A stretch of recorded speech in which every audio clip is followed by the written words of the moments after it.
Olá pessoal, sejam bem-vindos ao 14º episódio do podcast Coisas do Acaso. Comigo hoje tenho dois reincidentes, já cá estiveram no episódio 6, se não estou em erro. À minha esquerda tenho Tito Tavares e à minha direita tenho Hugo Augusto. Desta vez lembraste do meu nome. Exatamente. Tito, como estás? Estás bem? Sempre a bombar, velhote. Mais nada. Hugo, como estás? Também estou tranquilo. Pronto, Tinto está bom? Bem. Certo, então olha, vamos começar por uma pergunta que eu acho interessante, porque acho que as pessoas, a sociedade no geral tem tem uma ideia errada do conceito de espontaneidade, o que é ser espontâneo, e eu vou perguntar primeiro ao Hugo, porque o Tito vai desenvolver, vai explorar um bocado de forma profissional esse conceito, e eu vou perguntar ao Hugo o que é que ele acha do conceito de espontaneidade, para ver se ele tem a mesma ideia que eu tinha. Hugo, o que é espontaneidade para ti? Mano, se eu tiver de pensar o que é espontaneidade, isso para mim implica um determinado grau de surpresa, tipo um surgimento de alguma cena que previamente não estava ali, ou que previamente não estava ali com a intensidade que ela tem agora. Agora, o que é que isso pode ser? Sei lá, pode ser tipo... Podes ser espontâneo num comportamento ou numa crença, e isso já são tipo minúcias que eu não te sei definir de maneira minimamente decente, mas acho que uma cena que pelo menos obrigatoriamente vem sempre à minha cabeça quando eu penso em espontaneidade é um aumento de energia ou um aumento de concentração ou um direcionamento relativamente forte, seja lá o que isso é, para alguma coisa, sei lá. Não sei se foda-se, e esse teu palavreado de dinâmica.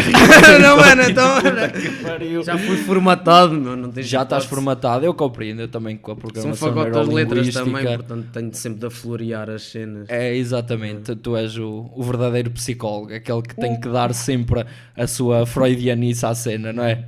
Falta-me o blazer. É, mas pronto, opa, eu vou ser sincero, não percebi um caralho do que tu disseste, mas eu vou tentar dizer o que é que eu acho que é que eu tinha. Para mim, eu pensava que espontaneidade era tu fazeres algo que te viesse à cabeça assim de gás, ou seja, basicamente um condicionamento. Imagina, as pessoas dizem, fui bué espontâneo, opa, vi a pessoa, fui logo falar com ela, ou estava de carro, opa, puxei-lhe o serrote, fiz ali um peão, opa, mas nem pensei nisso. Eu pensava que isso era ser espontâneo. Tipo um impulso? Exatamente, mas pelos vistos, isso não é verdade, certo, Tito? Pois não. Pois não, agora Tito, o que é a espontaneidade da maneira correta, como o conceito foi formado, digamos assim. Sim, a formulação científica da cena. Exatamente. Então basicamente a espontaneidade não é um agir sem pensar, não é como estavas a dizer, olha, vi fulano na rua e fiz a ação tal e nem me apercebi. Isso não é ser espontâneo, isso é um automatismo, é uma reação automática. Tu não pensas na cena, tu até podes praticar a ação, mas o teu espírito não está presente, estás ausente, nem tiveste noção que fizeste aquilo. A espontaneidade é o contrário. É tu estares presente no momento presente. É tu agires de acordo com o teu eu verdadeiro, com a tua intencionalidade verdadeira, livre desses automatismos. Por exemplo, tu acordas de manhã, tens a tua rotina, vais cumprimentar a tua família, o teu irmão, seja quem for, a tua namorada, etc. E dizes só, bom dia, tudo bem? E isto, ao fim do tempo, é como tu falaste há pouco, condicionamento, vamos ficando condicionados. Isto chega a um ponto em que já está automático, tu já nem pensas, passas por alguém e dizes só bom dia. Espontaneidade não, é tu acordares, acordas para o dia e vês o dia como uma aventura nova. O que é que me vai acontecer hoje? Que possibilidades fascinantes é que eu tenho à disposição agora ao acordar? E olhas para situações velhas como se fossem novas. É isso, é estar presente no momento e ter sempre a capacidade de se expressar livremente, mas sem esse agir automático. É um agir espontâneo, mas consciente. Ok. Seres tu mesmo, na tua totalidade, em tudo aquilo que fazes. Ok, isso... E expressares de acordo com isso. Essa conversa o que tu estás a falar está-me um bocado a remeter para o conceito de mindfulness. Achas que as duas coisas estão interligadas?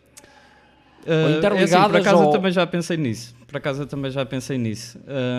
Porque basicamente... Eu não tenho uma resposta para isso, mas eu acho que Enquanto eu acho que a espontaneidade é uma faceta diferente do mindfulness. Ok. Porque o mindfulness é uma coisa que remete muito para a não ação. Tu ficas simplesmente a ser. Estás a usufruir do presente, mas não estás concretamente a agir. Ok. Estás a existir e é uma existência consciente, é um estar em paz com o universo. Enquanto que a espontaneidade não. A espontaneidade é como se fosse um mindfulness, só que aplicado à ação. É uma ação mindful. Entendes? Ok. Então achas que, por exemplo, o mindfulness vai um bocado promover a inércia, digamos assim? Por exemplo, porque a base, o conceito do mindfulness, basicamente, eu não estou muito por dentro do assunto, estou um bocadinho, é basicamente tu observar os teus pensamentos, não é? É um bocado por aí. E tu ao fazeres isso, estás um bocado a tirar a energia desses pensamentos, ou seja, estás quieto e estás a tentar ir buscar a paz. Até há uma expressão que utilizam em alguns livros, que é existe luz, mas existe escuridão, mas se tu apontares luz para a escuridão, fica luz. Ou seja, não sei se estás a entender onde é que eu quero chegar. Sim. E então tu acreditas que entre mindfulness e espontaneidade, o ideal será a espontaneidade, porque vai promover a ação, vai promover se calhar a mudança de comportamento, ou lá está, a ação. O que é que tu achas sobre isso? Eu acho que não são cenas mutuamente exclusivas. Eu acho que são lados diferentes da mesma moeda. Ok. Porque o mindfulness não é um convite para não agir. O mindfulness é apenas um convite para tu conheceres a tua própria cabeça. É estar atento aos pensamentos de modo a poder reagir às situações de um modo diferente. Por exemplo, sei lá, estás a meditar e passam-te uma série de pensamentos pela cabeça, como ai, não me apetece nada estar aqui a meditar, ai, estou-me a doer as costas, ai, tenho que ir fazer não sei o quê. No mindfulness tu dás-te conta desses pensamentos a passar pela tua cabeça, deste conta que os tiveste e deixas-los ir. E o que é que o mindfulness faz? É uma espécie de condicionamento. Fazes isto enquanto estás sozinho no quarto, fazes isto em qualquer contexto, e isto acaba por se transpor para, se for praticado regularmente, se tu ganhares esse hábito, tu acabas por transpor isso para a tua ação do dia-a-dia. E é uma coisa que... Pronto, como é que eu tenho de explicar? É isso, é uma questão de uma pessoa ir ficando mindful. Passas a praticar mindful não só naquele espaço que estás destinado ao mindful, mas vai se enraizando em vários aspectos da tua vida. E há uma metáfora que até é utilizada, que é: os pensamentos são como um rio. Tu, quando estás a fazer mindfulness, tu não estás a ser levado pelo rio, estás sentado na margem a ver o rio passar. E depois, quando entras no rio, vais ter mais força para combater a corrente. Ok. Porque descansaste. Essa é uma boa metáfora, mas vamos um bocado retroceder e se calhar explicar um bocadinho às pessoas, aos nossos milhões de ouvintes, o que é o mindfulness, porque está ligado à meditação. Se calhar os nossos milhões de ouvintes nunca meditaram e se calhar não conhecem muito sobre isso, porque ainda é um conceito um bocado oriental, apesar de agora já cada vez mais só ouvir falar disso. Mas também com técnicas de respiração, porque eu acredito que meditação e técnicas de respiração sejam duas coisas diferentes, apesar de terem a mesma base. Mas estás por dentro do assunto. O que é que tu achas sobre, lá está, o mindfulness e a meditação? O que é que tu podes falar sobre isso? Pronto, na questão da própria prática, digamos assim. Eu diria que o mindfulness é um tipo de meditação, mas há vários tipos de meditação. É como se a meditação fosse uma árvore com vários ramos e o mindfulness é apenas um deles. Há vários tipos de praticar meditação e um deles é o mindfulness. O mindfulness é simplesmente tu praticares a tua concentração, de modo a estares atento aos teus próprios pensamentos, mas isso pode ser atingido através de uma pessoa focar-se na própria respiração. É sobretudo um exercício de concentração. Podes te concentrar na tua respiração, mas outras técnicas podes olhar para uma árvore, podes olhar para um objeto qualquer, olhas para, por exemplo, para um copo. Estou a olhar para este copo, vou absorver todas as características que estão neste copo, vou-me concentrar. Agora está aqui esta cor assim assada, esta parte está transparente, E à medida que tu te vais concentrando, dás-te conta de que há pensamentos que te distraem e tu dás-te conta desses pensamentos que precisamente interrompem essa concentração em que tu estás imerso. E diz-me uma coisa, em termos cognitivos, o que é que achas que acontece na mente com meditação? Acreditas que, por exemplo, tu estás-te a focar em nada vai-te dar a oportunidade de tu te focares em algo com mais força, digamos assim, ou seja, treinas a concentração, ou achas que é um bocado uma meta, como é que se diz? Uma meta disrupção, digamos assim, porque tu estás a criar basicamente outro mundo, não é outro mundo, como é que eu hei de explicar? Opá, não sei. Esta ideia eu tenho aqui na minha cabeça, mas ainda está difícil. Hugo, vou passar para ti a bola. O que é que tu achas sobre meditação? Alguma vez tentaste fazer alguma coisa? Não percebo assim grande coisa de meditação, nem de mindfulness. Eu estava aqui pasmado a olhar para o Tito, a ouvir o que ele estava a dizer, a tentar aproveitar o máximo que eu conseguia. Já fiz exercícios...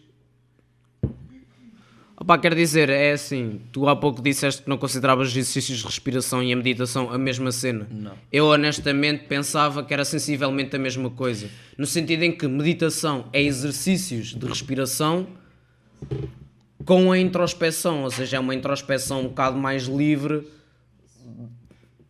daquilo que é sensorial ao teu corpo. Tu tentas-te abstrair ao máximo para poderes-te concentrar de maneira melhor naquilo que tu tens aqui dentro, nos pensamentos que tu tens, conseguires bem analisá-los e etc.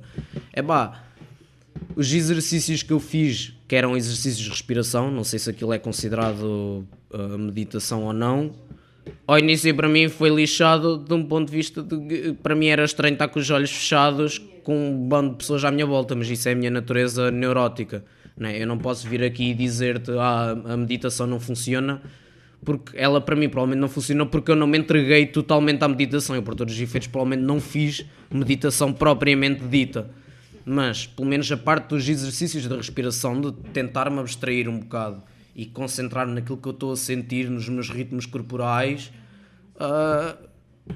foi bom. É uma cena que eu provavelmente deveria fazer mais vezes. Não me ajudou a pensar de maneira melhor particularmente, lá está, porque às tantas não me entreguei assim tanto, mas durante uns breves minutos consegui alcançar um grau de abstração que dá um certo conforto de não estar constantemente a prestar atenção às coisas à minha volta, certamente. Yeah. Okay. Mas é engraçado isso que disseste, porque por acaso é uma das coisas do mindfulness, é que um gajo só se apercebe dos benefícios disso quando deixa de praticar durante um tempo e depois volta a praticar. Aí é que tu te apercebes da diferença, porque quando tu, imagina, praticas isso, nem que seja 5 minutos por dia, e passado um tempo tu pensas, epá, isto aqui não me está a fazer nada, mas é cagar nisto. Passado uma semanita, 2, dá-te na telha, epá, deixa-me estar aqui um bocadito, fazer aqui uma meditaçãozinha. E depois é que tu vais-te a perceber que o resto do dia andaste super bem, super diferente daquilo que estava nos dias anteriores. Aí é que tu te vais a perceber, epá, realmente isto aqui fez-me falta. Com a ausência daquilo é que consegues ver efetivamente os efeitos que não é só a ausência, é a reincidência. Sempre que tu inicias o processo, tu vês, ok, eu já sei porque é que eu fiz isto as outras 4 ou 5 vezes que eu já fiz. Não, é uma questão de tu praticas, deixas de praticar um tempo, assim que tu voltas a praticar, tu dizes assim, epá, realmente eu quando pratico sou diferente. Ok, sim, ok, estou a entender o que tu queres dizer. Eu vou-vos dar um bocado o meu parecer sobre a meditação, porque é algo que eu porque eu queria saber, esclarece-me essa dúvida de tipo, onde é que tu fazes a distinção entre um simples exercício de relaxamento e o que é a meditação, como tu a defines? Eu acho que a meditação bem feita vai-te trazer alterações a nível inconsciente, ou seja, para mim a meditação é como correr. As pessoas meditam uma vez e pensam, isto não vale um caralho, mas também se tu fores correr uma vez também não vale um caralho. Tens de correr durante bué de tempo até começares a sentir as pernas mais fortes, até começares a emagrecer, até começares a sentir a runner's high, que dizem que é aquela moca de correr, estás a perceber? E a meditação é um bocado assim, e as pessoas tendem, lá está, a querer ir buscar, a quererem, como é que eu... Estou ali a ouvir a conversa e está-me a atrofiar a cabeça. Mas pronto, tendem a querer logo resultados no momento certo. Isso é produto da cultura onde tu vives, né? Isso não é assim. Eu vou-vos contar um bocadinho a minha história. Eu já pratico meditação há algum tempo, apesar de nunca ser uma coisa consistente, mas desde puto, desde os meus 14, 15 anos, que sempre tive bom interesse pela cultura oriental, se calhar também por causa dos animes, e sempre fui vendo... E as artes marciais, não? Também. E fui vendo, e houve uma vez que encontrei uns vídeos no YouTube, mas era mais meditação ligada aos chakras, e assim, com aquele aspecto mais com aquelas mágico, músicas maradas e não sei o quê, mas eu depois, houve uma vez que li um livro, que eu não faço ideia que livro era, porque foi em PDF, já não está numa pasta das transferências quaisquer. Ensinava a meditar, e por acaso é interessante uma analogia que eles usam, que é, tu para meditares basicamente estás sentado e estás a notar a tua respiração.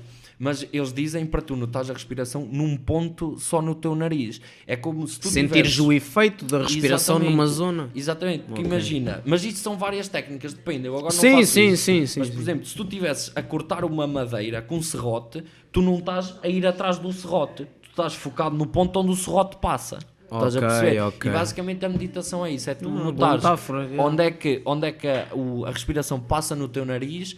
E pronto, e notares isso. E focares naquela sensação particular. Depois já quem diga que também muito importante é tu notares eles dizem que é não sei, não é le petit mort, porque isso é como os franceses dizem o orgasmo, que é a pequena morte. O quê? Não sabias? Não, le petit mort é um orgasmo. Porque tu morres ali durante um momento. É que as pessoas gritam tão alto, um gajo me assim uma cena mais bruta, estás a ver? E mas basicamente há também uma morte, porque por exemplo, tu se estiveres a foder, chegas a um ponto quando te vens, não consegues pensar em nada durante aquele momento. Sim. Isso é chamada a clareza pós-punheta, que é depois de um orgasmo, parece que a tua cabeça limpa completamente e estás pronto a enfrentar o mundo e todas as suas ideias complexas. Exatamente. Isso é uma das cenas. Mas há outra dos punheteiros. Exatamente. Um livro. Mas há uma coisa um bocado parecida, que é, tu entre a inspiração e a expiração, tu tipo morres durante um bocado, estás a perceber? Conforme passas do inspirar para o expirar, há ali um momento em que tu nem estás a inspirar nem a expirar, e tu tens de focar. O objetivo é tu focares, lá está, primeiro na respiração a passar, e depois nessa diferença entre o inspirar e o expirar. Isso é uma das técnicas que eu aprendi nesse livro, não faço ideia qual é, gostava de saber, puta que pariu. E depois, ao mesmo tempo, também li um livro que para mim é dos melhores livros que eu li, que é de um senhor chamado Eckhart Tolle, que eu chamo o Ricardo Tolle. Nós falamos desse homem, não na psicologia falamos dele, acho eu. Foda-se. Não é da psicologia existencialista? Possivelmente. Eu acho que é, não é? Não, possivelmente. O Eckhart Tolle é um autor best-seller da atualidade que escreve sobre meditação e... Mas ok, então não sei de onde é que eu já ouvi esse nome, eu pensava que ele era Ele basicamente o que diz lá está, é o conceito de mindfulness, que é o poder do agora, que é, ele diz que tu, basicamente o que tens de fazer para te desligares da tua mente, do teu ego, é estás completamente presente no momento. E como é que tu fazes isso? Tentando, digamos que pensar nos teus sentidos todos ao mesmo tempo. Eu, como sou uma pessoa bastante auditiva, eu para me meter no presente, o que eu faço é tentar ouvir os sons todos. Estás a ver? Tentar estar presente, mas ele diz que tens de ouvir, mas não julgar. Ou seja, eu ouvir um carro, mas não pensar sobre o carro. Simplesmente ouvir. Estás a ver quando estás bué da bêbado e estás quase a agregar e tipo estás a ouvir sons, mas os sons tipo estão a passar. Passa-te ao lado, passa-te ao lado. E esse é o objetivo. Então, a junção entre as duas coisas levaram-me para um caminho porreiro que eu tive, meditava, lá está, eu até metia um incensozinho, caralho, assim mesmo, merdas bué da paneleiras. E cheguei a um ponto e que aconteceu uma cena que nunca me aconteceu até hoje, que eu acredito hoje que basicamente foi o meu corpo a libertar energia, foi do nada, olha, agora pensando nisso, foi exatamente o inverso de um ataque de pânico. Porque na minha cabeça eu não consigo um ataque de relaxamento. Não foi tipo um ataque de euforia. Foi um ataque de euforia. Porque imagina, eu na minha cabeça é esquisito, nunca tinha pensado sobre isso. Tipo, como é que as pessoas têm ataques de pânico do nada? Estás a ver? De repente estão a conduzir e têm um ataque de pânico. Estás a ver? E foi basicamente o que me aconteceu. Porque eu estava a trabalhar no Tasco e lembro-me que estava a abrir um armário e de repente deu-me essa merda. Tipo, nunca me senti tão bem. Foi só durante 3 ou 4 segundos, deu-me assim um ataque. Parece que o meu corpo disse assim, opá, estás a fazer uma cena fixe, toma lá isto para libertar. E aconteceu-me 2 vezes no mesmo dia e até hoje nunca mais me aconteceu. Então, E depois eu também caguei na meditação. Isso é tipo, isso do mindfulness, então é tipo uma espécie de epicurismo, só que ligado mais às sensações corporais, do tipo, tu situares-te de, não vale tanto a pena concentrar-me no que vem aí e no que já foi, a única coisa que eu sei é que eu estou aqui agora, e eu agora estou assim, e porque eu estou assim, eu devo então fazer X, qualquer coisa assim do género. Por exemplo, para o Eckhart Tolle não existe nem passado nem futuro. E se tu pensares nisso, é real, porque só existe o presente. Por exemplo... sim. Mas eu vou-te explicar. Por exemplo, daqui a 5 segundos é o futuro, mas daqui a 5 segundos é o presente. É o presente, ok, sim. Mas espera, é o presente, ou seja, só existe o presente. O futuro e o passado nós criamos na nossa mente. E ele diz que basicamente a angústia e o sofrimento é da nossa identificação com a mente. Ele diz que é a identificação com o ego. Ou seja, é quando nós nos prendemos ou no passado ou no presente, quando em vez de vivermos o presente, nós estamos a agarrar alguma parte ou do passado ou do futuro que dizem não nos que está a trazer algum benefício, não é? Dizem que as pessoas que se agarram ao passado são depressivas e as pessoas que se agarram ao futuro são ansiosas. Sim, isso é uma das teorias. Mas é mesmo isso, é literalmente isso. Eu Pronto. Acho. Opa, e foi um bocado por aí a minha jornada, mas pouco a pouco fui lá estar entrando também para as... Depois vou explicar mais à frente o que é para mim a diferença entre meditação e exercícios de respiração, mas basicamente a experiência que eu tenho, que não é muita, o que é que me acontece? Eu consigo ganhar mais força para lutar contra os meus condicionamentos. Basicamente é isso. A minha mente está condicionada a ter pensamentos automáticos. Eu tenho tendências obsessivas. Eu com caralho, eu por dia tenho pensamentos, são sempre os mesmos, mas é pensamentos rebuscados como ao caralho. Yeah. E o que é que acontece? Eu, como estou ali a criar, digamos que uma âncora, não sei se vocês conhecem o conceito de ancoragem. O anchoring, sim. Ok? Sim. Basicamente eu estou ali a meditar, a focar-me em merda nenhuma. E depois, imagina, dá-me força para quando eu estou a entrar nesses pensamentos, eu basicamente o que faço é, tento vir para mim, notar a minha respiração, começo tipo a crescer, que é tipo a ficar mais direita, a respirar pela barriga e começo logo a ouvir, porque eu como sou uma pessoa auditiva, começo logo tipo a tentar absorver os... Como se estivesses pronto a enfrentar o mundo, não é? E tipo o que é que uma acontece? Espécie de reset. Isso quebra-me os condicionamentos. E depois há outra teoria que diz... Espera aí, quando dizes quebra-te os condicionamentos, é do tipo, deixas de funcionar de uma forma quase automática. Exatamente. Ok. Se calhar entro no ponto espontâneo em que o tipo sim, estava a falar. depois eu estava a pensar nisso. Agora Exatamente. até ligaste bem o tema, porque eu também comecei a pensar nisso. Mas só que é difícil. É difícil porque nós pensamos da mesma forma há muitos anos. E então o teu próprio cérebro vai achar estranho. Porque diz, esse caminho até é porreiro, até está a trazer benefícios. Mas bro, tu não és isso, tu és sim, isto mas eu acho que é mesmo a nossa aqui. sociedade que nos força a ser assim. A sociedade onde tu vives, ela não te ensina a parares um bocadinho quando tu estás assoberbado pelas condições da vida, seja pelo fato de simplesmente existires, ou tens um trabalho para fazer, ou tens uma data que vem aí.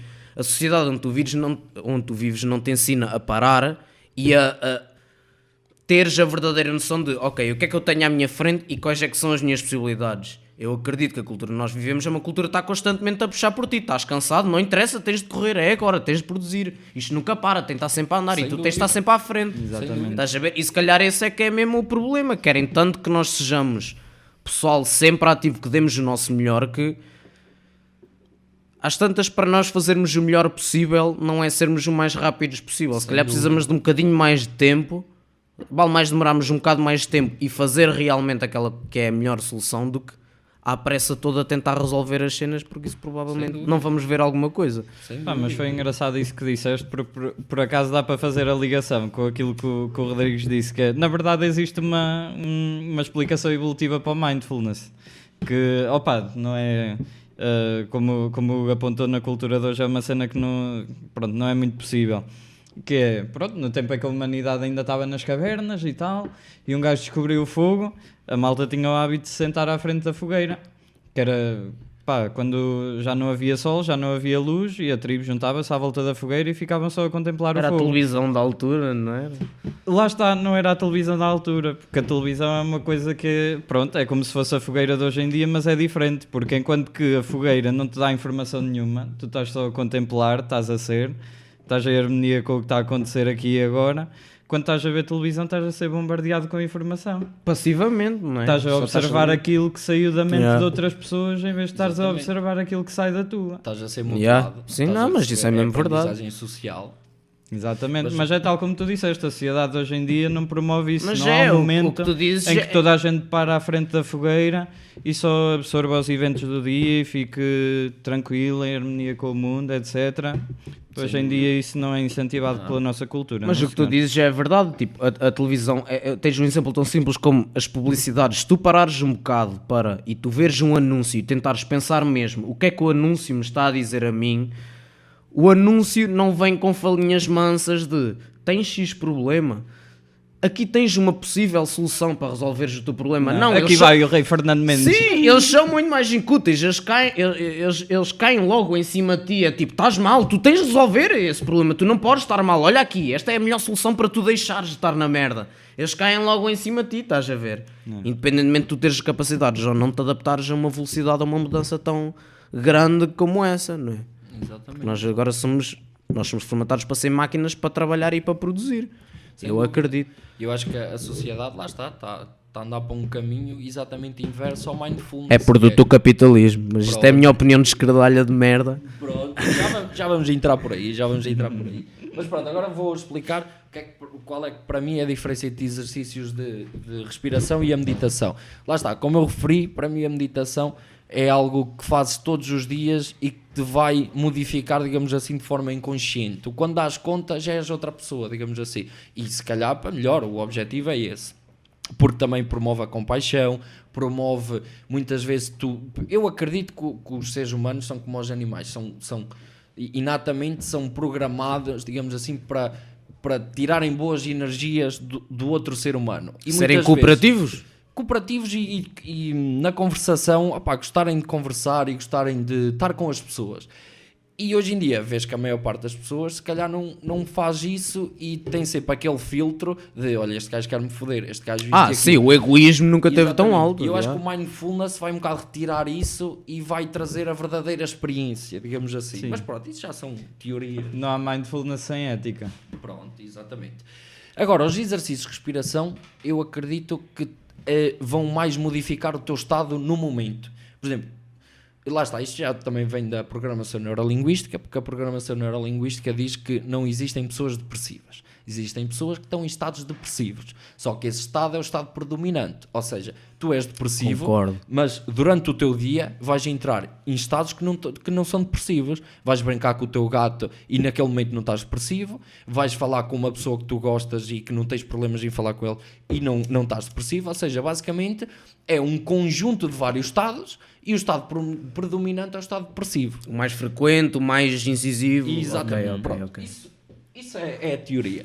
Agora, o que eu acredito que os exercícios de respiração fazem é basicamente modificam o teu estado no momento. Ou seja, ainda hoje, esta semana, tive que apresentar um trabalho e andava um bocado estressado e voltei a ter hábitos antigos. Estás a ver? Voltei a fumar e o caralho, pronto. E andava um bocado assim Perder estressado. horas de sono, preocupações, Exato, não é? e andava um bocado em baixo. E hoje à tarde, lembrei-me, olha, vou fazer os meus exercícios de respiração.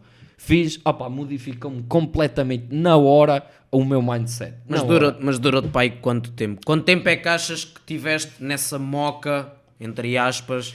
Não é, eu não acredito Quando estou a dizer sim, moca, sim. não, quando estou a dizer Mas- moca é tipo aquele breve estado de clareza. Sim. Exatamente. É pouco porque eu não tenho muito treino. Mas o que é que queres dizer com um pouco? Tipo, dá-me uma estimativa por mais absurda que ela seja. Tipo, se tivesses eu acredito, por exemplo, se eu fizer de manhã é mais difícil porque eu acordo sempre todo fodido, o meu estômago tem e o problemas de sistema está a estômago. reiniciar e o caralho. Para mim a meditação funciona melhor à meia da tarde, é quando eu sinto melhor o potencial. Eu normalmente quando medito é às 5, 6 da tarde, mas o ideal era meditar de manhã, que era para fazeres logo o reset de manhã. E Para à noite, começares o dia. e à noite eu não curto de meditar à noite, porque eu para dormir eu utilizo uma estratégia que é deixa a minha mente ficar louca, tipo andar selvagem até adormecer, não sei porquê. Como assim? Imagina, a sensação que me dá é quando eu medito à noite, fico com mais clareza e depois não consigo dormir porque não consigo Estás a pensar nos achados que tu... Não é pensar, é basicamente não estou a pensar, estou tão no momento que a minha mente está tão clara que tipo, está com energia para eu não dormir. Opa, é Então espera aí, estás a falar, por exemplo, tu já estás deitado na cama? Yeah. Pronto para dormir? Sim. Pronto, mas tipo, é uma questão de tu sentes coisas ou tu pensas coisas ou... Por exemplo, eu não sei, isto são merdas, lá está, pode ser Tenta só descrever merdas da melhor maneira que minha conseguires, cabeça. claro que Algum isto de são vocês já sentiu isto, tipo, estar na cama e tipo, estás já a entrar entre o consciente e o inconsciente e começaste tipo a ouvir vozes, tipo, opa, pessoas que tu conheces, parece que tipo, tu entras num espaço da tua mente em que começas tipo a... Opa, não sei Mas espera, explicar, parece tipo, que estás a ouvir elas fora de ti ou parece que é tipo... memórias ao acaso. Memórias ao acaso, tipo, vozes, mas tipo, que não dizem, não é dizer nada, parece que é tipo bocados de conversas que tiveste e de repente entraste nada na tua... lembras de uma cena e ok. tipo, olha, vai um café. Tipo, É o assim, clássico yeah, quando estás a dormir e começas a pensar na gaja com quem namoraste há não sei quanto tempo, por exemplo. É uma cena assim do não é género, por começas aí. a pensar em momentos passados ou Opa, calhas. Eu acho que é mais Mas um eu estado, entendo o que o Rodrigo é mais um está a estado dizer, eu entre o entendo. acordado e o dormir que tu já não estás no controle, já estás a deixar a mente fluir, ir-se embora. Desculpa, com licença. E é esse estado assim maluco. E eu quando medito à noite, lá está, não consigo entrar nesse estado e custa mais a dormir. E outra coisa que também me dá, que é, eu em minha casa, por baixo de minha casa, tenho uma puta de uma ventoinha que é para meter os frigoríficos a funcionar. E eu quando medito, tipo, não consigo abstrair-me daquela merda. Mas Porque ao menos como tens estou um atento ao frigorífico em ambiente, condições, caralho. Foda-se, tanto tenho. Mas como estou atento ao ambiente, tipo, é fodido. Estou sempre a...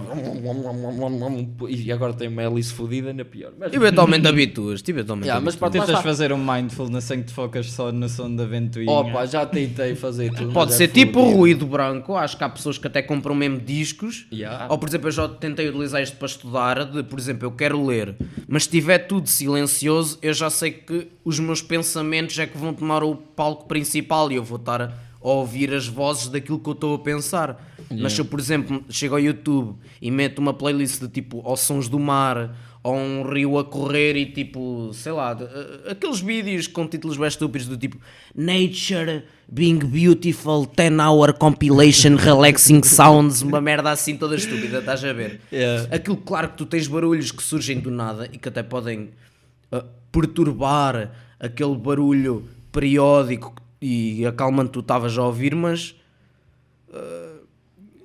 sei lá, tipo, faz barulho o suficiente para tu te manteres acordado e concentrado, mas não faz tanto barulho ao ponto de te distrair completamente daquilo que tu estás a tentar fazer. Exatamente. Yeah. Mas já nem me lembro porque é que eu falei disto. Nem eu. Mas pronto, olha, agora vou-te fazer outra pergunta. Tipo, como é que tu normalmente pensas? Eu ultimamente tenho andado bem interessado nisso, Isso é uma pergunta bem complicada. no discurso interno. Porque, por exemplo, eu ando a notar que, se calhar, muita da minha ansiedade generalizada vem da forma como eu penso. Porque, por exemplo, eu, esta semana e na semana passada, andei a tentar fazer uma coisa diferente, que é, tipo, falar comigo. Eu não falo comigo. Tipo, Eu falo bué comigo. estás a ver? Mas estás a falar que é em voz alta? Não, ou falar tipo, para dentro? não, falar para dentro. Imagina, estar a falar comigo é uma coisa que eu quando quero desenvolver uma ideia, nunca desenvolvo a ideia a falar comigo. Eu imagino sempre eu a falar para outra pessoa, eu a desenvolver a ideia para outra pessoa. E eu acho que isso me está a trazer alguma ansiedade, porque basicamente há 100 pessoas dentro da minha cabeça. Pá, Tipo, não sei tipo uma ansiedade de performance que tu não crias, não sei, porque mas tu estás a falar não para o sei. outro Opa, nessa ideia, opa, não? Lá está, das 2 semanas para cá tenho andado a pensar nisso e a tentar, tipo, falar comigo, por exemplo, acordar, basicamente fazer isto na minha cabeça. Então vai, João, o que é que vais fazer hoje? Olha, vais fazer isto, vais fazer aquilo, tranquilo, e não sei o quê. Mano, é Cara, assim que eu faço. Pronto. É assim que eu faço. Estás a É ver? tipo, Mas isso é é como interessante, man, que eu sou, porque para todos os efeitos nós somos os narradores da nossa própria Yeah, vida. A mas eu maneira não como eu faço faço isso, é, meu. excluindo as vezes em que eu falo literalmente em voz alta para mim, E o que não acontece assim tantas vezes, mas por vezes utilizo, particularmente a jogar ou assim, tipo, seu cabrão, Yeah, como yeah. é que não fizeste seu burro ou uma merda assim. Opá, é uma cena do tipo, sou eu a falar para mim próprio, mas como se fôssemos 2 pessoas diferentes. Do Ok. tipo, imagina, estou numa situação ansiosa numa caixa registradora. Eu, em vez de pensar, acalma, Tugo, está tudo bem, vamos nos safar. Eu tento fazer, tipo, descrever a situação para mim próprio como se eu fosse uma pessoa vinda de fora. Porque eu já tive casos de tipo, olha, o Tito é um deles, de nós irmos, por exemplo, a um supermercado e eu sei que eu estou a ter pensamentos ansiosos e estão-me a atrofiar. E eu até digo isso ao Tito. E eu imagino o Tito a dizer-me, por exemplo, tem calma, Hugo, ninguém quer saber se estás na fila, ninguém quer saber do que é que estás a comprar, ninguém quer saber se tens dinheiro suficiente ou se tens. Conselhos tão bons. Estás a ver? É tipo isso, só que em vez de ser literalmente a voz dele, é a minha voz. Ok. Mas o exemplo que eu pego são de... Ok, então... Mas olha que isso por acaso é interessante, se calhar é essa a diferença entre o modo como os introvertidos pensam e os extrovertidos pensam, porque tu e eu somos introvertidos e nós falamos connosco, mas o Rodrigo já é mais extrovertido e imagina-se a falar com outras pessoas no próprio discurso interno. Olha que uma ideia interessante. Porque a introversão é nervosa, estás a ver? Os introvertidos são aqueles que têm problemas com uma autoridade moral, que ao fim e ao cabo somos nós que criamos. De quando uma pessoa se é bem assim. Esta é a maneira como eu vejo. O Eisenhower dizia que os introvertidos são as pessoas facilmente condicionáveis, enquanto que os extrovertidos são as pessoas que são mais difíceis de condicionar. Porque és facilmente condicionável, tu crias esta entidade que é tipo, podes, pronto, de um jargão dinâmico, seria uma espécie de... É uma figura paterna, uma figura de vinculação, seja tu quiseres chamar, uma figura de autoridade que tu crias, que é aquilo que tu queres ser e que tu utilizas para falar contigo. Por exemplo, eu sinto-me desconfortável na fila do supermercado. Nesse caso, como eu acho que a minha voz interior funciona, a minha voz interior substitui a voz externa. A voz interior é a voz que eu devia ter sozinho. Pois. Que é o gajo que diz, não há razão nenhuma para estressares, estás completamente na boa, só que como ou ainda não me sinto confortável o suficiente, ou seja lá qual for a razão, ainda crio este grau de distanciamento, que é, não sou eu que estou a dizer isto a mim próprio, é uma imagem que eu estou a criar, baseada em pessoas como, por exemplo, o Tito, que já esteve comigo num supermercado, que eu utilizo para me acalmar a mim próprio, estás a ver? Agora o passo seguinte é... eu deslargar-me dessa ideia e eu próprio não faças estar isso, numa internalizaste fila e estar na boa. Sim, é das poucas boas internalizações. Atenção, há bem piores. Tipo aquelas que te mandam matar o Papa ou uma merda assim, toda maluca. Estás a ver? Isso é fodido. Yeah. Ser psicótico deve ser uma merda bem da marada, meu. E perderes tipo o norte, perderes o sentido da realidade. Essa Mas calma, há muito, ser psicótico é uma coisa muito vaga, referes-te a quem? Opa, lá está, eu não percebo um caralho disso. Eu estou a falar ser psicótico na questão em que tu perdes o sentido da realidade. Ou seja, esse é o sintoma, pelo menos em dinâmica, essa é a ideia principal por trás de uma mente psicótica, a cena mais acentuada é o distanciamento entre aquilo que é teu e aquilo que é da realidade externa a ti. São pessoas que... o que eu conheço... Dentro da mente delas, elas sabem bem o que é o de fora e o que é o de dentro, não é? Mas eles têm aquilo mais ou menos tipo tudo esbardalhado junto, estás a ver? Pá, mas eu acho que há de ser qualquer coisa assim. Desde quando é que as pessoas têm noção da realidade externa? É impossível sermos objetivos? Não, tem mais ou menos convenções sociais. Sim. As pessoas claro, quando lidam são pessoas que apenas se afastam da norma. Sim, isso é sempre. Mas um psicótico mais dificilmente ouve a um estranho em relação à ideia que eles têm da realidade exterior. Estás a ver? Eu acho que eles têm uma ideia da realidade exterior diferente da nossa e têm também um apego diferente à realidade que eles absorvem que nós temos. Eu acho que a palavra que estás a procurar são rígidos. Não largam a sua própria visão. Sim, é mesmo isso. Tens razão. Sim. São rígidos nas suas crenças, sem dúvida. Como é que tu vais... Porque também sejamos honestos, como é que vais convencer a um psicótico delirante que Jesus Cristo não está a tentar matá-lo? Não há maneira nenhuma racional de tu provares isso a um psicótico. Na cabeça dele faz perfeito sentido que Jesus Cristo quer matar-me. Olha, porque por acaso, sabe-se lá porquê, estás a ver? Mas por acaso, os malucos não são tão malucos quanto isso. Uma história engraçada que tem a ver com a programação neurolinguística, que houve dois grandes fundadores, digamos assim, desse modelo. Acho que era o Richard Bandler e o John Grinder, ou whatever. Grinder, John Grinder. Yeah. E basicamente eles foram buscar um bocadinho daqui, um bocadinho dali, e houve uma vez que eles foram ao manicômio e estava lá um bacana que dizia que era Jesus Cristo. E então, basicamente, lá está, o que eles tentam fazer, e na programação neurolinguística fala-se muito em estados, e é romper o estado, sair daquele estado. E então o bacano dizia que era Jesus Cristo. E o gajo disse: é Jesus Cristo? Está-se bem, então espera lá. Foi ao Leroy Merlin, ao caralho, agarrou em duas tábuas e uns psiquiátricos. Chegou lá dentro do quarto dele: é Jesus Cristo, está-se bem, espera lá. Começou a montar uma cruz. Ai, é sério? Começou a montar uma cruz. Então é Jesus Cristo, vamos ter Anda lá, vamos para a cruz, não é? Vamos ter que crucificar. Remédio Santo, já não era o Jesus Cristo. Eu pensava que ias falar de outro caso que foi-me apresentar nas aulas, que era também de um gajo que pensava que era Jesus Cristo. E o que é que utilizaram para provar que ele não era Jesus Cristo? Eles arranjaram outros 3 ou 4 pacientes que também achavam que eram Jesus Cristo e meteram-nos a falar uns com os outros. A cena é que lá no fundo cada um deles continuava a achar: eu sou Jesus Cristo e estes cabrões são os impostores de merda, estão-me a tentar copiar. E havia outro gajo que dizia que era o Hitler. O pessoal começou todo a cumprimentar, fazia-lhe a saudação nazi quando ele passava: Hi Hitler, passado um bocado: Hitler, então, mas eu sou o João, caralho. Mas essa é uma coisa curiosa que eu acho que é importante. Não é importante, mas é interessante para as pessoas que nos estão a ouvir saberem que é normalmente quando as pessoas têm percepções delirantes ou quando elas pensam que são pessoas que elas realmente não são, quase sempre elas são pessoas são grandes figuras.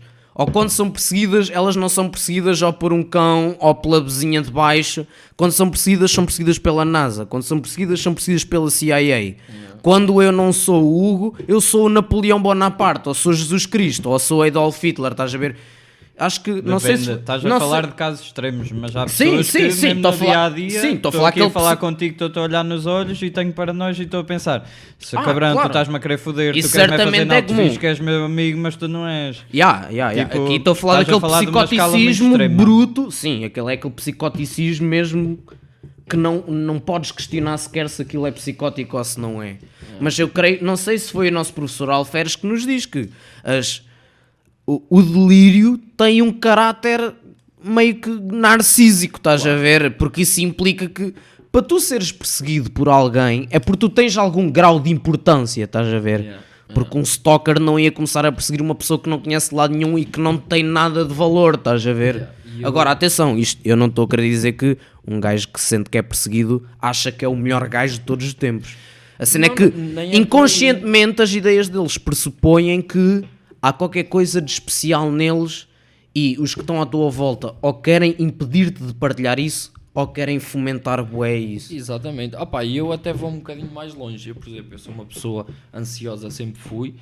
E tenho andado a pensar já há algum tempo em que também uma pessoa ser ansiosa também tem uma base narcísica. Porquê é que tu és ansioso? Sem dúvida. Porque entras num sítio e pensas que as pessoas vão falar mal de ti, estão a olhar para ti. Tu és o centro das atenções.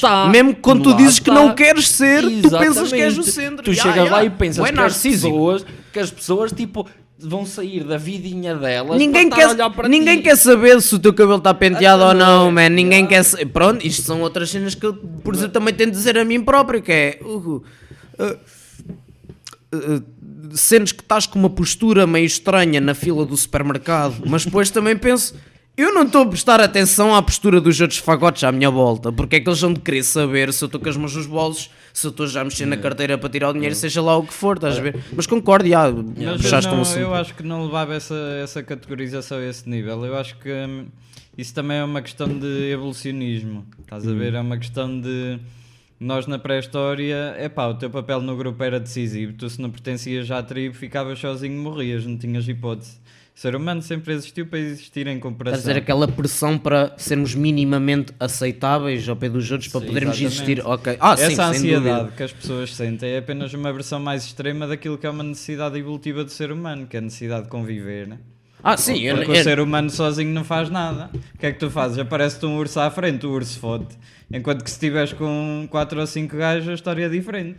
Sim, tens razão. O narcisismo, a ansiedade não é só uma questão de toda a gente está a olhar para mim porque eu tenho alguma característica especial que merece ser criticada, é mesmo porque lá no fundo, acima de tudo, é o medo de não ser aceito, basicamente. Exatamente. Será que eu vou ter algum comportamento que vai fazer com que as pessoas torçam o nariz ao pé de mim? E Mas se a elas questão torcerem... é que esse medo não é necessariamente narcisismo, mano. Sim, tens razão. Concordo Mas contigo, é sim, outra sim. percepção, por acaso. Olha, e outra coisa também dentro deste assunto, a ver com o medo que as pessoas têm de falar em público. Isto também pode ter uma base evolucionista. Exatamente. Onde é que eu ia? Ok. Porque, pronto, tu agora, onde eu queria chegar, lá está. Agora estou-me aqui a interpolar, todo fodido, que é o seguinte, isto é do álcool, velho. Isto é do álcool, porque eu queria dizer uma coisa antes. Vinho é bom, vinho é bom. Que é, já foram feitos tipo questionários e o caralho para ver quais é que são os maiores medos das pessoas, e às vezes falar em público está em primeiro do que morrer. Estás a ver? Primeiro falar em público, depois morrer, para verem qual é que é a grandeza da cena. Mas, por exemplo, quando é que tu falavas em público antigamente?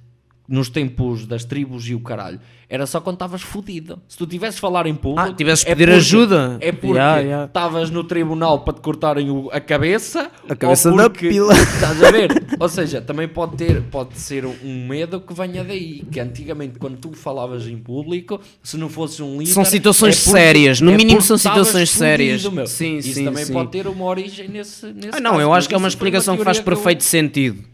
Claro que não vou dizer que, sim, isso é a explicação para todo o medo de falar em público, mas certamente que isso há de estar no nuclear dessas crenças que nos atrofiam em relação a falar em público. Há de haver aquele desconforto base de... Se tu estás a falar em público é porque as pessoas estão a prestar atenção. Se elas estão a prestar atenção é porque tu estás prestes a fazer alguma coisa minimamente importante. Portanto, tu tens mais olhos em cima de ti, tens de ter mais cuidado com aquilo que tu dizes e aquilo que tu fazes. Exatamente. Não, eu acho que essa explicação, sim. A psicologia evolucionista tem muita cena fixe. Eu curto bué. Olha, recomendo para quem estiver a ouvir Psicologia Evolucionista, pesquisem. E recomendo também um livro que ainda não li, mas vou ler. Já o tenho, mas só que emprestei.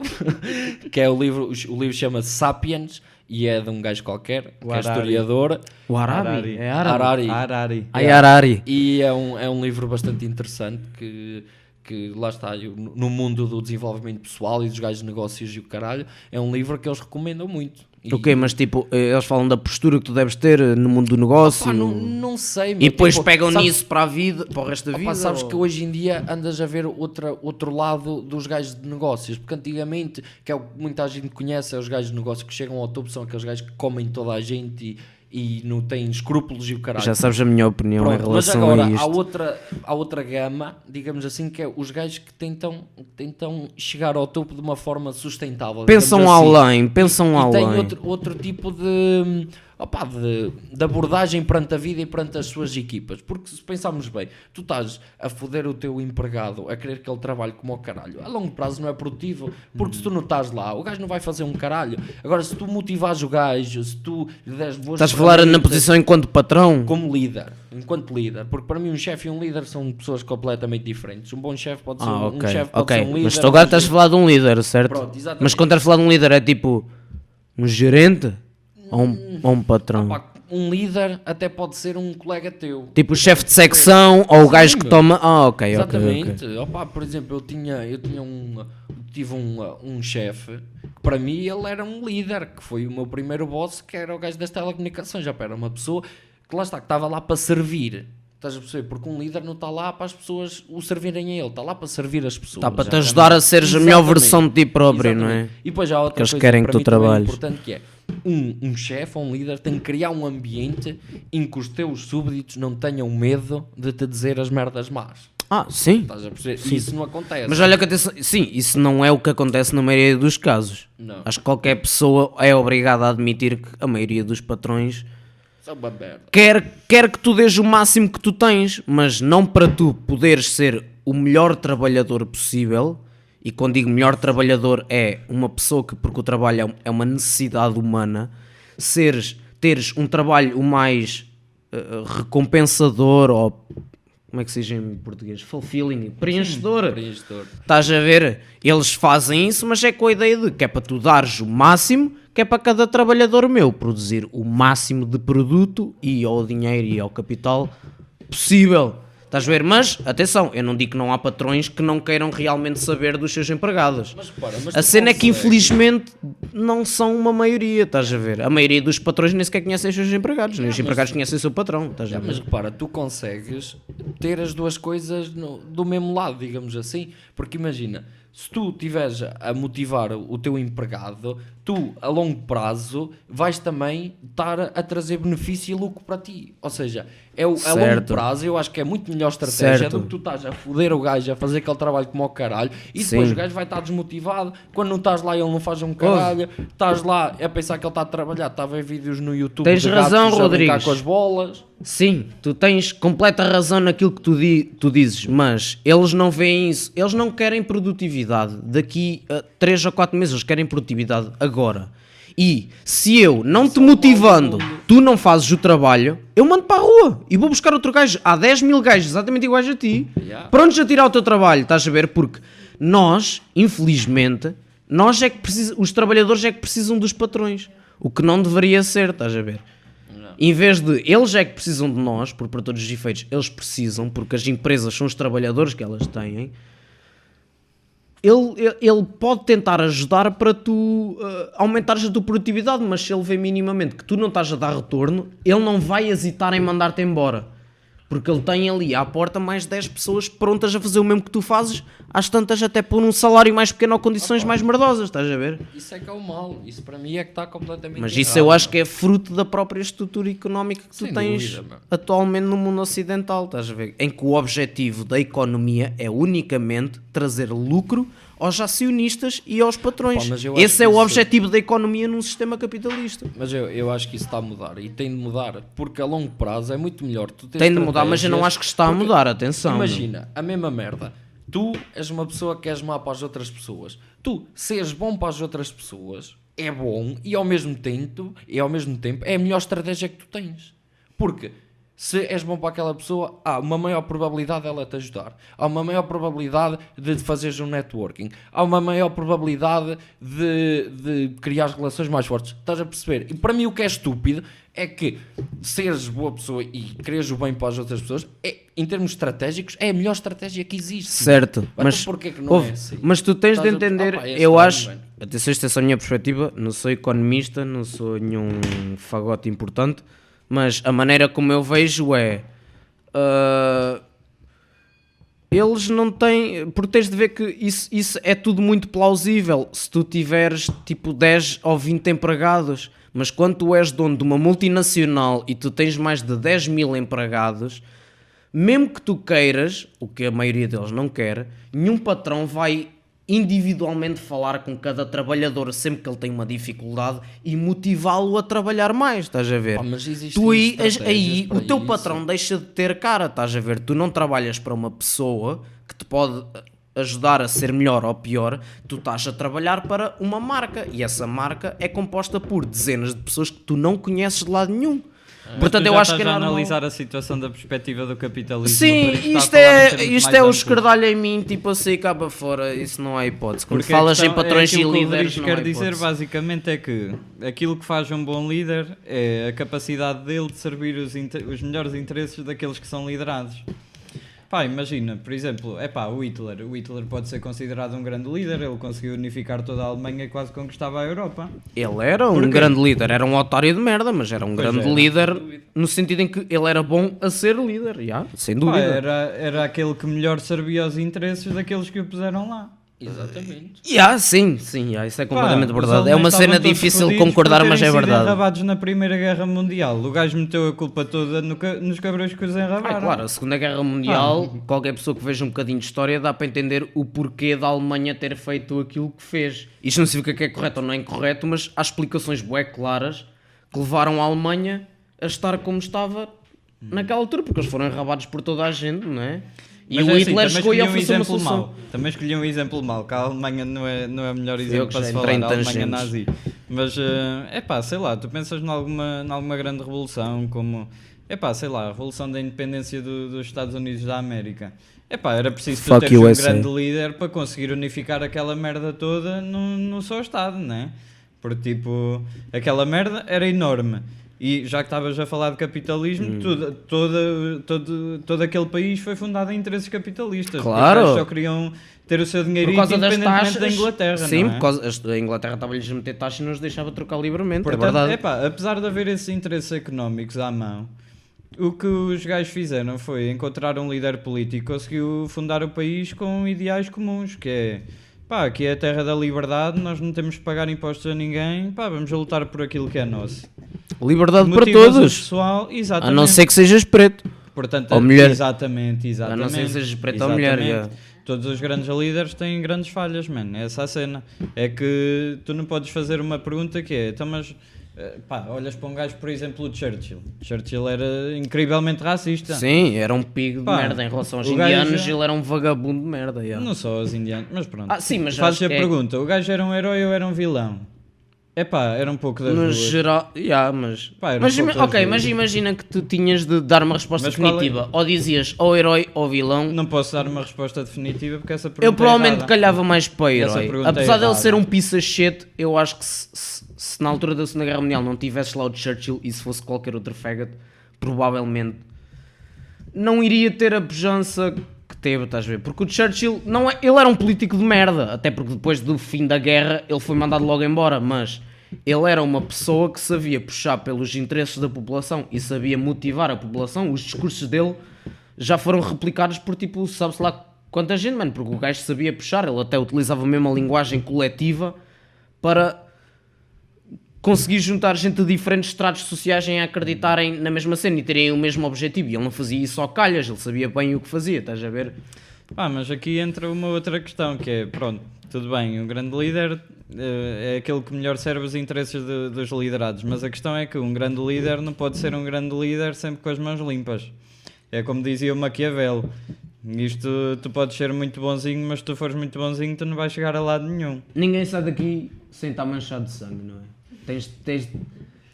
É assim. Tens de fazer sempre O alguma António merda. Costa- Para sobreviveres tens de fazer O alguma António merda. Costa é um grande primeiro-ministro, isso não há dúvida. O gajo é dos melhores primeiros-ministros que Portugal já teve, não há volta a dar. Mas nosso histórico também Mas não esqueçamos que o gajo chegou ao poder correndo lá o António José Seguro, não é? Isso eu já não estou familiarizado com essa merda, portanto não vou comentar.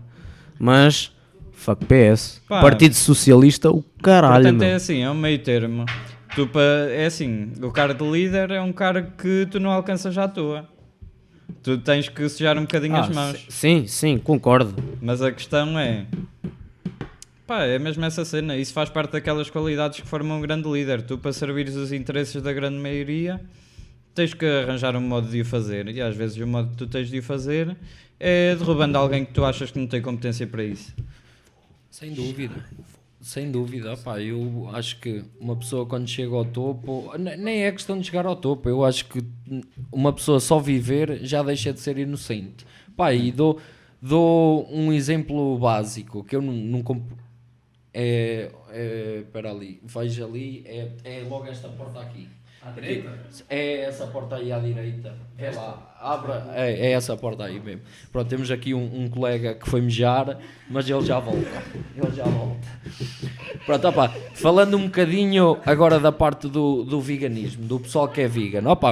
Eu acho que para mim, lá está, se nós conseguimos sobreviver sem comer animais, não tem sentido nós comermos animais, mas eu não sou vegan, mas pronto, isto é só um à parte. Mas, por exemplo, a mim o que me chateia é o pessoal que é vegan, pensa que é inocente, que basicamente não traz mal ao mundo, digamos assim. Mas, por exemplo, um exemplo básico, tu vais fazer um campo com um trigo ao caralho.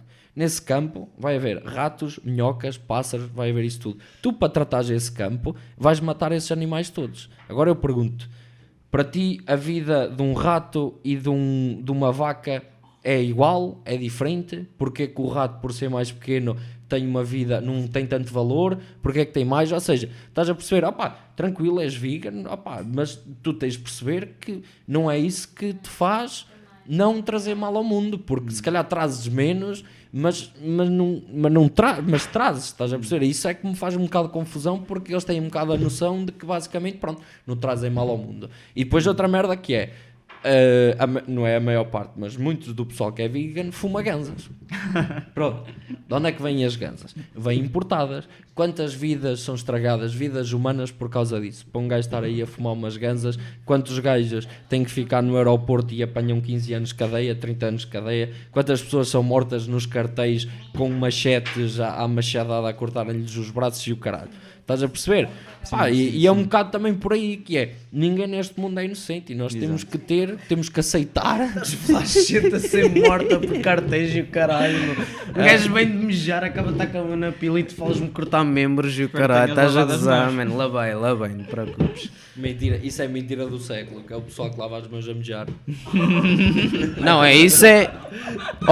o Louis C.K. é que disse que só tens 2 tipos de pessoas no mundo. As pessoas que mijam no banho e os mentirosos de merda. Toda a gente mija no banho. Tá bom.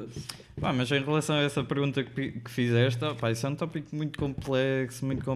Podes-me atualizar só para eu saber qual é a pergunta que eu não ouvi, desculpem. Basicamente eu estava a dizer que nós todos, quando nascemos, basicamente já somos culpados de alguma merda. Nós estamos a trazer sofrimento ao mundo, quer nós queiramos, quer não. Quando tu nasces, faz parte de nós, lá está. Os que te fazem nascer. Mais ou menos, então, mas tu já cá estás, Sim. parte mal ou bem és responsável. Mas só estás cá porque eles te meteram cá. Está bem, então, mas isso também, tens a ver, se calhar então tens de culpar o Adão e a Eva. Sim, esses cabrões de merda. A única cena que eles tinham de fazer era não ir àquela árvore. Não precisas falar tão perto, que isto a tua desculpa, voz vai ficar bué da alta também. Eu também estou aqui a alto. ver agora as waves e isto está fedido. Desculpa. Mas o que eu estava a dizer era que basicamente o pessoal que é vegan tem a mania que é eu não faço mal a ninguém, eu sou um ser humano superior. Em partes são. Pronto, whatever. Isso já são conversas para outro podcast. Mas o que eu lhe estava a dizer era, imagina, tu para criares um campo de trigo vais ter que tratar o campo, vais ter que meter inseticidas que vão matar bichos, vais foder os ratos que andam lá no meio. Tu não tens de fazer isso. Então como é tu a criar... Atenção, não, pera, o que eu quero dizer é, tu podes continuar a plantar trigo sem fazer essas cenas, a tua probabilidade de ter sucesso vai ser menor, certo? Então, mas como é que tu plantas trigo sem foder as minhocas? Tipo, vai haver sempre homicídios. As minhocas continuam lá, man, elas não precisam de sair dali. Mas imagina, vais cortar as batatas, vais arrumar uma machadada e cortas uma minhoca ao meio. Foda-se, então bro, meteste à frente, meu, então, olha caralho, usa capacete, amigo, então o que tu queres que eu te faça? Pronto, mas o ponto onde eu queria chegar Ok. É que estás a perceber, há sempre, não sei, há sempre... Tens as mãos sempre sujas, meu. Isso aí é aquela questão do que é bem e o que é mau. Isso por um lado, pronto, lá está. Vai tudo dar à psicologia evolucionista. Voltando ao episódio 6, aquilo que é bem e que é mal, segundo o Nietzsche, não é? É assim, pronto, já sabe, bem e mal são convenções sociais, blá blá blá blá blá blá, etc. Aqui eu acho que a questão essencial é vermos o ser humano como mais um animal, é o animal humano.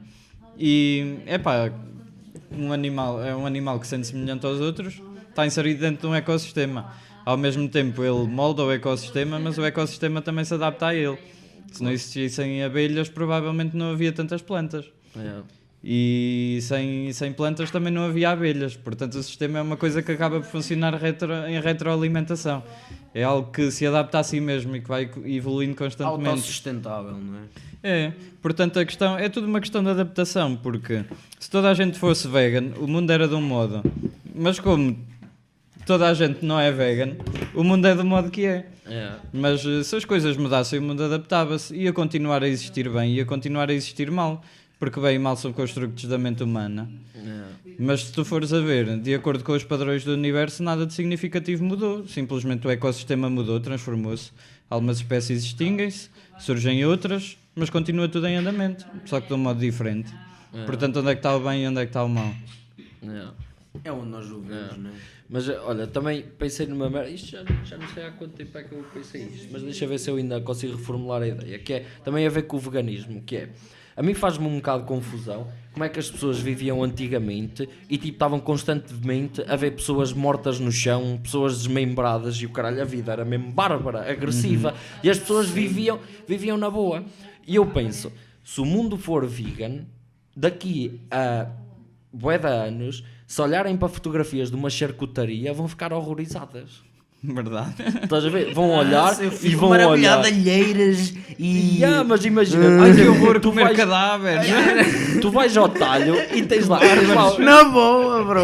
tens lá o coelho Sim, aberto ao sim, meio sim. com o olhito e o Isso caralho. sempre atrofia particularmente os coelhos Yeah, no os talho, olhos. particularmente, mas pronto, isso também na dinâmica.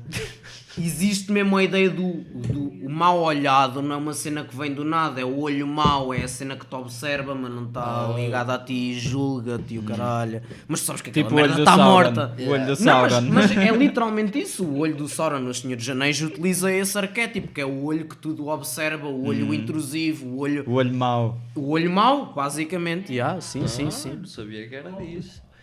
Mas, opá, pronto, e fiz esse, não sei se é chamado um paralelismo, que é, se calhar, é a mesma merda. Nós agora olhamos para o antigamente, de vez tipo um gajo desmembrado e o cara, pode não ser porque estamos a falar da mesma espécie, mas por outro lado pode ser o mesmo. Não, mas se calhar, eu acho contudo, eu acho que o ser humano, nós somos mega moldáveis e nós conseguimos ficar confortáveis com tudo. Se houver tempo suficiente e ocasiões suficientes. E Tu se achas conseguires- que um gajo de um cartel, se lhe poisarem uma cabeça cortada à frente, isso vai o atrofiar muito? É claro que ele não vai pensar, haha, cabeça cortada, isto não significa nada para mim. Não, ele não vai pensar isso, mas ele vai estar muito mais confortável com a situação do que Sensibilização eu ou tu sistemática. ou o Tito, estás a ver? Acho que... Mas é consoante algo, a situação... é algo que, por acaso, isso que descreveste é um fenómeno muito interessante. Eu tenho pensado muito É sobre isso, porque habituação, também ando a né? ler sobre isso. Que é, basicamente, a condição humana é... Eu crio um instrumento qualquer. A geração que vier a seguir a mim já vai nascer num mundo diferente, porque vai nascer num mundo onde aquele instrumento já existe. Por exemplo, nós não podíamos estar aqui se não tivessem existido gajos que inventassem microfone, que inventassem copos de vidro, que inventassem mesas. O estar sentado Ou à seja, mesa a mamar uns copos, Tu não é? existires no momento presente faz com que tu existas num mundo que é o último resultado de Toda a evolução. toda uma evolução humana. Exatamente. Tipo, tu és condicionado pelas circunstâncias que o próprio ser humano criou.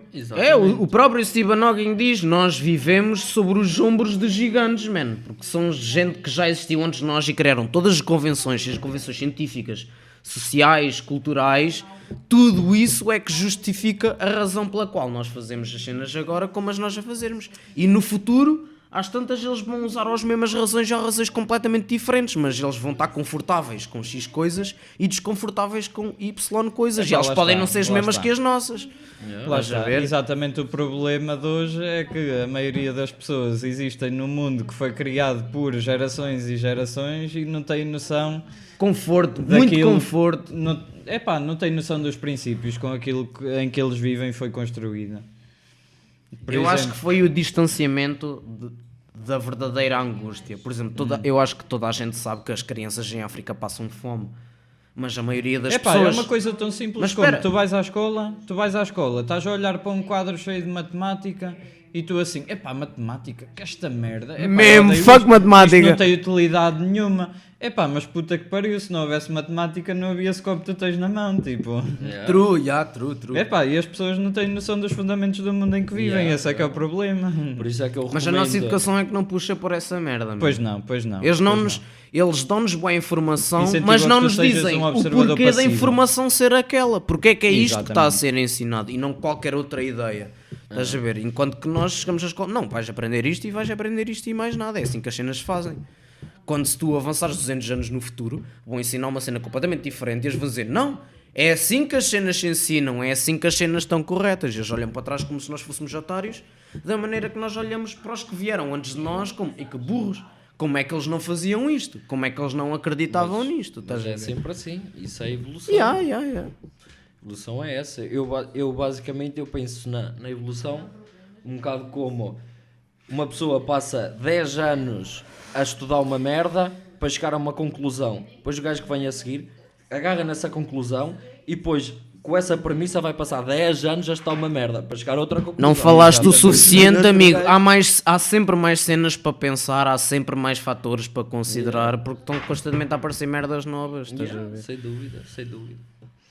Pronto, meus amigos, já aqui temos uma horita e pouco de conversa. Vamos, se calhar, fechar o episódio também para não ficar muito grande. Tem alguma coisa a dizer? Gostavam de dizer mais alguma coisa? Eu gostava de dizer que a tua mãe é muito boa. Ok, obrigado. Agree. Obrigado. Abaixo capitalismo, pronto. Abaixo O capitalismo. clássico. Depois no próximo episódio vamos ter que entrar aí na Um veia dia, política, decapitamos um patrão, porque eu fazemos não live estou stream. muito por dentro, que eu não percebo um caralho de política, mas vai ter que ser, porque vamos ter que ter aí uma discussão que vocês dois quase que se vão morder aí, porque por causa da extrema esquerda. Não discordamos assim tanto um com o outro, então cara, temos por que amor de arranjar outra Deus. pessoa, temos de trazer aí outra pessoa que é para discordar, que é Um para haver aí pig- um porrada. Fazemos Polícia, um tens de roleplay. trazer um polícia essa, para aqui, mano, para polícia, ter uma conheço discussão alguns, sobre a conheço ética de ser polícia. Então, não achas que a polícia Eu acho é importante? que all cops are bastards, yeah. Mas achas que não devia haver uma autoridade assim, para controlar as pessoas? Eu acho que todos os polícias são cabrões de merda. No entanto, eu não acho que todos os polícias são individualmente pessoas de merda. No entanto, Não estou a perceber. no entanto, mentalidade pera. No entanto, todos os polícias trabalham num sistema que ativamente reprime e abusa da sua autoridade. Tranquilo. E eu sou da opinião da Simone de Beauvoir, do tipo, não dá para tu seres Ai, que neutro. nome chique. Moralmente não dá para tu seres neutro. Tu ou és contra esse sistema ou és a favor do sistema. Não dá para estares de fora. Tu obrigatoriamente claro estás que dá, na mas a moral pergunta que eu te construída. faço- não dá, isso Claro é que treta. dá. Isso, Ai. O centrismo para mim é uma desculpa para a abstenção da responsabilidade. É a minha opinião em relação a isso. Oh, mano, mas qual a responsabilidade? A Esses temas que tu estás a falar A é da mente responsabilidade humana. de É a mesma atribuir coisa valor que- moral olha, a qualquer tipo É de a mesma concessão. coisa que eu dizer, olha, isto aqui é branco, e tu dizes assim, não, é verde. E eu digo-te assim, não, é branco. E tu, não, é verde. Olha, vamos iniciar uma guerra para ver qual é que é a cor disto. Pronto, mas não É assim dá que para... os temas funcionam. Pronto, mas não dá para tu debateres de eu acho que os polícias fodem os pretos. Eu não acho que os polícias fodem os pretos. Objetivamente, os polícias fodem os pretos. Há mais que meta-análises de que se tu fores preto, pelo mesmo crime do que um branco, tu recebes mais pena. Ou, por exemplo, tu já tiveste também estudos nos Estados Unidos em que fizeram aplicações para universidades e metade dos sujeitos tinham nomes caracteristicamente afro-americanos, tipo Jamal, Tyrone, aqueles nomes clássicos de nigga gangsta que Mandé. existem. Mas lá está, estás E a do ver, outro isso lado é um construto tens... humano, são construtos, os nomes são construtos humanos, a ideia que Sim. tu tens associada aos nomes é um construto. Pronto, mas são é... coisas Mas... objetivas, são coisas que derivam da mente. Pronto, mas das é pessoas. precisamente isso que eu quero dizer, é que tudo isto são construções sociais, mas que na nossa sociedade são encaradas sistematicamente como regras. É assim que as cenas são. Os pretos cometem mais crimes porque eles, até a desculpa mais caridosa, o argumento mais caridoso que eles costumam dar é os pretos cometem mais crimes porque eles não tiveram oportunidade económica para aprenderem a não serem uns macacos de merda. Quando tu discutes com esse tipo de pessoas que têm atrofios, com imigrantes e o carago, se tu esmiuçares até ao fundo o argumento deles, o argumento mais bondoso que eles conseguem dar é os pretos continuam a ser na mesma diferentes dos brancos, mas são as condições socioeconómicas, quando é verdade, mas essas mudanças não estão fora do nosso controle, elas são reforçadas por um sistema que já existe. Estás a ver? Sem dúvida. Mas pronto, isto fica para outro dia. Fica para outro dia. A pergunta que eu vou deixar no ar é: então, mas tu, por causa dessas merdas todas, acreditas que devíamos deitar abaixo Estás a então, um compacto- sistema de autoridade? Sim, porque eu acho que basicamente? estás a compactuar.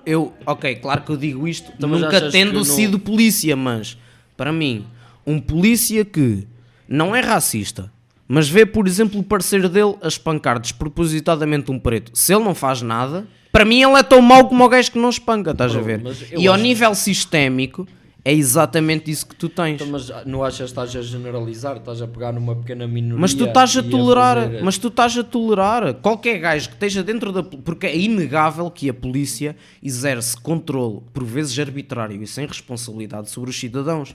Um polícia, se não tiver ninguém à tua volta, um polícia pode chegar ao pé de ti e pode mandar um murro no estômago. O que é que tu vais fazer? Vais à esquadra dizer que um polícia te bateu, eles vão-te mandar à merda. Se tu não tiveres testemunhas, ou se não tiver gravado, eles mandam-te com o caralho, nunca na vida vão acreditar em ti. Mas, Faz se parte. não... Ok, mas se não houver câmaras e testemunhos, eles vão cair sempre na posição do polícia, porque o polícia é um deles. Mas Estás a ver? repara- E aqui já tens comportamentos tribalistas também a entrar aqui no meio. Então, mas repara, se só tiveste tu e o polícia ele der um murro no estômago, tu também podes lhe dar no focinho. Mas E ele aí- depois pode-te prender e ele pode dizer, este indivíduo agrediu-me, há e a esquadra não vai questionar se eu te agredi, a ti, que tu és polícia, isso ele não é- vai questionar se eu te agredi, eles vão presumir, sim, aquele gajo provavelmente agrediu, Mas isso não é esquadra, é tribunal. Aí já é o tribunal que tem que assumir mas o essas tribunal trabalha com as informações que a esquadra lhe dá. Esse é que é o problema, porque os polícias é que registam a situação. Os advogados apenas trabalham com o que a polícia lhes dá e depois que cada um dos seus clientes diz. E a cena é que de um lado tens o cliente que é uma única pessoa, do outro lado tens uma organização. Estás a ver? Opa, E eu por mais que tu queiras compreendo. acreditar dentro de um tribunal, dificilmente tu te desculpas com não, eu não sou uma pessoa violenta, eu não tenho histórico de violência. E do outro lado tu teres 2 ou 3 polícias e o... Não sei o que é que é em Portugal, nós não temos xerifes, temos que ir comissários, ou caralho, o comissário da polícia, a dizer, de facto, os meus 3 polícias, os meus 3 oficiais, dizem que este sujeito é de X maneira e eu aqui confirmo que eles são indivíduos de alto valor. Eles Sabes o que é não que eu te digo? mentem, Sabes o que são é que eu bons te digo? trabalhadores, estás a Sabes o que é ver? que eu te digo? Diz isso ao O.J. Simpson. Mas o O.J. Simpson era rico, essa é que é a diferença Tá bem, entre tá o O.J. bem, tá Simpson bem. e os outros pretos que levam no focinho nos Estados Unidos. É que a maioria dos pretos nos Estados Unidos não tem advogados bombados como o Não há O.J. diferença, Simpson não teve. foi isso que eu quis Para além de dizer. que ele era uma figura adorada do desporto e isso ajudou bué no Tribunal Popular, tipo, a opinião do povo em relação, tipo, a se ele é culpado ou não. Muito do pessoal que dizia que o O.J. Simpson era inocente, disse isso com base na nostalgia de este gajo sempre foi um atleta que eu admirei, eu não acredito que o meu atleta que eu admiro era capaz de fazer uma cena dessas. Não porque eles objetivamente olharam para os fatos do caso e ficaram, não, eu duvido muito que ele tenha efetivamente cometido esse crime. Mas portanto tens que admitir que há exceções e exceções Claro, muito- sim, há sempre exceções. muito notáveis, sim, não é? houve. É. Da maneira que há pretos que são abusados pelo sistema, os brancos também são abusados pelo sistema, porque acredito que acima de tudo... Não estou a dizer que os brancos são abusados pelo sistema. ok. Não estou a dizer isso. Então, que exceções em que sentido então? Epá, no sentido em que estavas a falar como se fosse muito linear. Os gajos sabem o que a polícia Pois, lhes diz, exatamente. sabem a esquadra, não sei o quê. Epá, não é assim que mas, funciona. ok, sim, concordo contigo, não é 100% não. dos casos, mas eu acho Nem que é tens de 100, admitir que nem a é maioria... 90, nem é 50. Mas não nem dirias é a 40. maioria dos casos? Não, Achas não. que é uma minoria? Sem dúvida, eu acho que sim. Sem Olá, dúvida. man. Eu acho que estás a Oh man, pronto, na generalizar. próxima Boa. conversa eu vou trazer uns Exatamente, olha. artigos e o caralho. Pronto, eu vou só finalizar com uma frase do NGA, que é preto, que é um rapper, que ele diz numa música assim: eu não acredito em racismo, Mercedes preto, advogado branco. Muito bom. Pronto, e com esta nos despedimos. Espero que tenham gostado deste episódio, 14º. Meditem, Agradeço, pessoal, meditem. agradeço imenso. Mandem merdas, pessoal, mandem merdas para nós. Agradeço imenso a vossa presença aqui. Espero que Obrigado continuem a eu, seguir. foda-se então. E pronto, é tudo por hoje. Espero que tenham gostado. Já sabem, agora está no YouTube. Beijinhos. Deixem o comentário, deixem o like, deixem o comentário a dizer assim: olha, vocês falam de mais, ou vocês falam de menos, ou deviam falar disto, deviam cortar. Façam essas merdas. Quem não Que é para deixar um gajo também- comentário é um totó, man. Pronto, que é para o gajo também ter um feedback. Pronto, é tudo por agora. Até à próxima e vão todos para o caralho.